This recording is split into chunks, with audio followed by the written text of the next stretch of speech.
एक असं शहर जिथं या शहरातल्या प्रत्येक गल्लीवर नजर ठेवली जाते, जिथं येणारा जाणारा प्रत्येक कॉल ट्रेस होतोय आणि जिथे शत्रू राष्ट्राचे एजंट म्हणून वावरताना एक साधीशी चूक म्हणजे साक्षात मृत्यू असतो.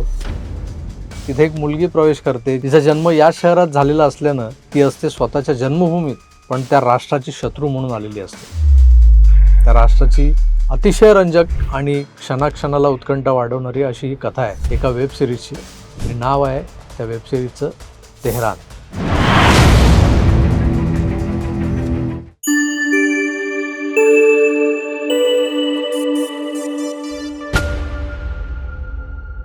मित्रांनो नमस्कार. हा स्टोरी टेलर प्रभाकर तुमचं पुन्हा एकदा स्वागत करतोय तुमच्या आपल्या आवडत्या अशा गोष्टींच्या त्या रंजक भावविश्वात. तेहरान ही इराणची राजधानी खरं तर, आणि सध्या इराण, इराक, इस्रायल यांच्यात जे सुरू असलेलं युद्ध आपण अनुभवतोय, त्या पार्श्वभूमीवर OTTवरच्या काही वेब सिरीजबद्दलच्या चर्चा पुन्हा जोर धरत आहेत. नेटफ्लिक्सवरची फौदा ही खरं तर इंग्लिशमध्ये केऑस असं नाव असलेली जी वेब सिरीज आहे, जी इस्रायली गुप्तचर यंत्रणेच्या म्हणजे मोसादच्या थरारक कारनाम्यांनी भरलेली आहे. ती अनेकांनी पाहिलेली आहे आणि अनेक लोक त्यावर भरभरून बोलताना आपण पाहिलेत. पण आज मी तुम्हाला सांगणार आहे एक अशी स्टोरी जी फक्त थरारक नाही, फौदासारखा सातत्यपूर्ण हिंसाचार, ॲक्शन वगैरे असं त्यात नाही आहे, तरीही ती तुम्हाला विचार करायला भाग पाडते, प्रश्न विचारते. देश मोठा की माणूस, कर्तव्य मोठं की भावना. स्टोरी आहे तामार राबिन यांची, इस्रायली वंशाची, जिचा जन्म तेहरानमध्ये झाला आहे, पण तिचं पुढचं आयुष्य हे इस्रायलमध्ये गेलं. ती सध्या मोसादची एजंट म्हणून काम करते. मोसाद म्हणजे जगातल्या सर्वात गुप्त आणि शक्तिशाली गुप्तचर संस्थांपैकी टॉपला असणारी गुप्तचर संघटना. आता ही तमार राबिन यान, नाव तसं साधं, पण तिला सोपवलेलं काम अत्यंत धोकादायक आणि जिकरीचं. तेहरान या वेबसिरीजचं मी परीक्षण वगैरे करत बसणार नाही आहे इथं, किंवा तुम्हाला कुठल्याही प्रकारच्या स्पॉयलर्सने भंडावून सोडणार, म्हणजे स्पॉयलर्सही देणार नाही. सिरीज तुम्ही स्वतः पाहावी आणि अनुभवावी, इतका रोमांचक थरार त्यात भरलेला आहे. त्यामुळे मी उगाचच तुमचा रसभंग वगैरे करणार नाही. ही सिरीज मी का पाहायला सुरुवात केली ते सांगतो. तर गेल्या महिन्याच्या सुरुवातीला माझ्या वाचनात एक बातमी आली होती. Producer of hit Israeli television series Tehran found dead in Athens. बातमी होती 16 फेब्रुवारी 2026ची. मी जरा तेहरान या वेबसिरीजचे ट्रेलर्स पाहायला घेतले. मग अर्थात त्यामागे एक स्पार्क होता की तेहरानसारख्या स्पाय स्टोरीजच्या 4थ्या सीझनवर काम करणाऱ्या डॅना एडन नावाच्या 52 वर्षांच्या निर्मातीचा ग्रीसच्या अथेन्समध्ये एका हॉटेलात संशयास्पद मृत्यू झाला आहे. डॅना एडन हे इस्रायली TV इंडस्ट्रीतलं तसं मोठं नाव. त्यांचा परदेशात असा संशयास्पद मृत्यू थोडा चक्रावणाराच होता. हा मृत्यू जो आत्महत्या दाखवला गेलाय, त्याचा तेहरान या मालिकेशी काही संबंध असू शकतो का, हा तो स्पार्क होता. बरं, या मालिकेतल्या आशयानं कोणी दुखावलं गेलं होतं का? हा खून नाहीये तर डॅना एडन यांनी आत्महत्या का केली असेल, नाही का? सरळ सरळ सांगितलं जातं की हा खून नाही आहे, कुणी तिथं आलं होतं, तशा काही खुणा नाही आहेत, झटापट झाल्याच्या कुठल्या तिथं खुणा दिसत नाही आहेत. ही बाई प्रथितयश निर्माती होती. एमी अवॉर्ड्स, जे प्रतिष्ठेचे अवॉर्ड्स आहेत, त्या एमी अवॉर्ड जिंकणाऱ्या स्पाय थ्रिलर TV शोची ती सहनिर्माती होती. या शोमुळे जगभरात तिचं नाव झालेलं होतं. मग ती अशा यशोशिखरावर असताना आत्महत्या का करेल? तेहरान बघायला मी सुरुवात देखील केलेली नव्हती. त्याआधीच तेहरानच्या प्रोड्युसरचा हा असा संशयास्पद मृत्यू समोर येतो आणि मग ही सिरियल बघायचीच हे मी मनाशी निश्चित केलं. तर मी पाहिलेल्या पहिल्याच एपिसोडमध्ये 2012 सालच्या नवी दिल्लीतल्या एका बॉम्बस्फोटात इस्रायली दूतावासातल्या एका अधिकाऱ्याच्या कारला जे मॅग्नेटिक बॉम्ब चिटकवून उडवून दिल्याच्या घटनेनं सुरुवात होते. या घटनेच्या पार्श्वभूमीवर तमार राबिन यान ही मोसादची एजंट तेहरान विमानतळावर लेओव्हर असतो, जिथे विमान इस्रायलवरून येऊन तिथे थांबलेलं असतं आणि नंतर ते दिल्लीला जाणार असतं. त्या लेओव्हर दरम्यान वॉशरूममध्ये अदलाबदली करून आधीच प्लांट केलेल्या दुसऱ्या एका महिला प्रवाशाच्या आयडेंटिटीवर ही तमार राबिन तेहरानमध्ये प्रवेश करते. या तमारचा जन्म झाला होता तो इराणमध्ये, तोही तेहरानमध्ये, तेहरान शहरात.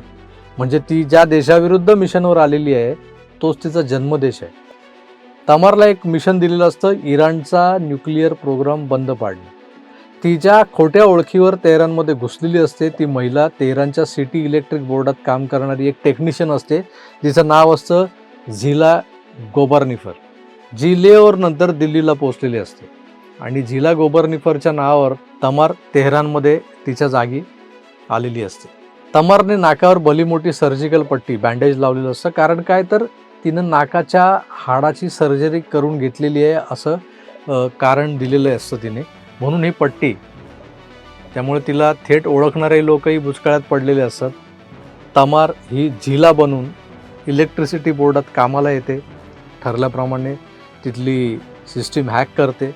सगळं परफेक्ट चालू असतं. पण एक छोटीशी गडबड होते आणि सारं जे काही मिशन आहे ते मिशन फेल होतं. पण ती पोलिसांना गुंगारा देऊन पसार होते. पण आता ती अडकली आहे ती तेहरानमध्ये, म्हणजे एका शत्रू राष्ट्रात, एकटी आणि पूर्णपणे एक्सपोज झालेली. जे ती कशासाठी आली, ती कोण आहे, तिचा चेहरा आहे, तिचा फोटो आहे, सगळं एक्सपोज झालं. आता खेळ सुरू होतो. एका बाजूला तमार आणि दुसऱ्या बाजूला इराणी इंटेलिजन्स यांच्यात. आणि त्या सगळ्यांचा नेता फराज कमाली, इराणी इंटेलिजन्सचा नेता. हा फराज कमाली फक्त इराणी अधिकारी नाही आहे, तर तो एक शिकारी आहे.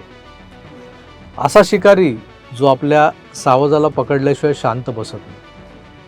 तो तमारच्या प्रत्येक हालचालींवर नजर ठेवतो आणि तिच्या ठाव ठिकाणांच्या जवळ येत जातो. तमार लपून राहताना अनेक हँडलरची मदत घेत असते.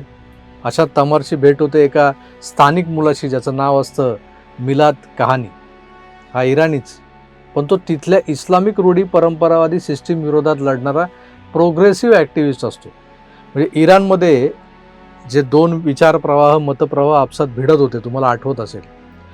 तेहरानमध्ये या खामेनीच्या रूढी परंपरावादी इस्लामिक राष्ट्राच्या ज्या भूमिका आहेत त्याच्या विरोधात काही प्रोग्रेसिव्ह तरुणही लढत होते, म्हणजे ज्यांना हे हिजाब बिजाब नको होता. अशा पद्धतीचा एक संघर्ष इराणमध्ये सुरू होता. त्या संघर्षाच्या पार्श्वभूमीवर तमारला हा मिलाद कहानी भेटतो. या मिलाद कहानीला एका प्रोटेस्टच्या दरम्यान ही तमार एक सिस्टीम हॅक करून देते. म्हणजे सगळे जिथं हे प्रोटेस्ट सुरू असतं तिथं आजूबाजूचे सगळे CCTV कॅमेरे बंद होतात. आणि ह्या मदतीनंतर हा जो मिलाद आहे तो तमारला मदत करण्याचं आश्वासन देतो. ते एकत्र राहतात आणि ऑब्व्हियसली दोघांमध्ये हळूहळू जवळीक वाढते, परिणिती, प्रेम निर्माण होण्यात होते. पण प्रश्न उभा राहतो असा की हे प्रेम खरं आहे की मिशनचा एक भाग आहे. आणि जेव्हा सत्य समोर येतं ना, तेव्हा सगळं तुटतं. सगळं विश्वासघात आणि त्यातून निर्माण झालेल्या वेदना. तमारचं आयुष्य आता नरक बनलेलं असतं.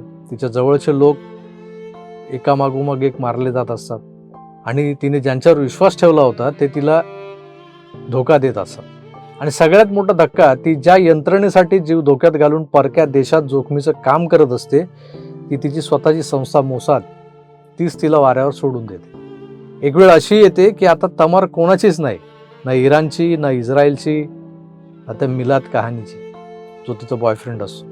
कथा जेव्हा क्लायमॅक्सला पोहोचते, न्यूक्लिअर बॉम्बचा धोका, संपूर्ण शहर उडवलं जाण्याचा जो धोका आहे किंवा हे संपूर्ण शहर उडवलं जाण्याच्या मार्गावर आहे, तमारसमोर दोन पर्याय उभे राहतात. एकतर स्वतःचा जीव वाचवणं किंवा हजारो लोकांचा जीव वाचवणं. या प्रचंड तणावाच्या क्षणी ती काय निवडते? ती स्वतःचा जीव धोक्यात घालते का? ती मोसादने सोपवलेलं मिशन पूर्ण करते की भावनेतून हे सगळं जे काय आहे ते कुठेतरी सॉफ्ट कॉर्नरला जातं आणि तो होणारा स्फोट थांबवते? नेमकं काय होतं? हा जो काही थरार आहे तो तुम्ही तेहरानचे 3 सीझन पाहिल्यानंतरच अनुभवू शकता. ॲपल TV वर ही मालिका उपलब्ध आहे. बऱ्याचदा परदेशी मालिका म्हटल्या की विशेषतः जे त्या OTT वरच्या मालिका, तर त्यात दुसऱ्या तिसऱ्या मिनिटाला न्यूड सीन्स किंवा उगाचच नागडे होत साकारलेले बेड सीन्स हे दाखवले जातातच. आणि या अनावश्यक वाटणाऱ्या सीन्समुळे बऱ्याचदा स्टोरीची लिंक तुटते. फॅमिलीसोबत चांगलं कथानक असलेल्या आणि जगात काय चाललं हे दाखवणाऱ्या वेबसिरीज एकत्र बसून पाहता येत नाहीत आपल्याला. पण तेहरान त्याला अपवाद आहे. इव्हन पहिला सीझन तरी एकही न्यूड सीन नसलेला आहे आणि हा सीझन मी नुकताच पाहून संपवला आहे. आता दुसऱ्या सीझनचा पहिला एपिसोड हे अर्धा पाऊण झाला आहे. तुम्ही आयफोन वापरत असाल तर ॲपल टीव्हीचं सबस्क्रिप्शन घ्या आणि थरारक वेबसिरीज जरूर बघा. मोसाद या इस्रायली गुप्तचर यंत्रणेबद्दल सविस्तर आणि सखोल माहिती जाणून घ्यायची असेल, त्याची इच्छा असेल तुमची, तर परममित्र प्रकाशनचं एक पुस्तक आहे, इस्रायलची मोसाद. हे पुस्तक नक्की वाचा. या पुस्तकातल्या 1-2 प्रकरणांवरही मी लवकरच स्टोरीज करणार आहे. पण हे पुस्तक तुम्हाला ॲमेझॉनवरून विकत घ्यायचं असेल तर खाली डिस्क्रिप्शन बॉक्समध्ये लिंक देतोय, जरूर घ्या. मी तुर्तास इथेच थांबतो. पुन्हा भेटूच, तोवर आपली काळजी घ्या. पण त्यापूर्वी तेहरान पाहायला विसरू नका आणि आपलं आवडतं यूट्यूब चॅनल आकार DG9. धन्यवाद. नमस्कार.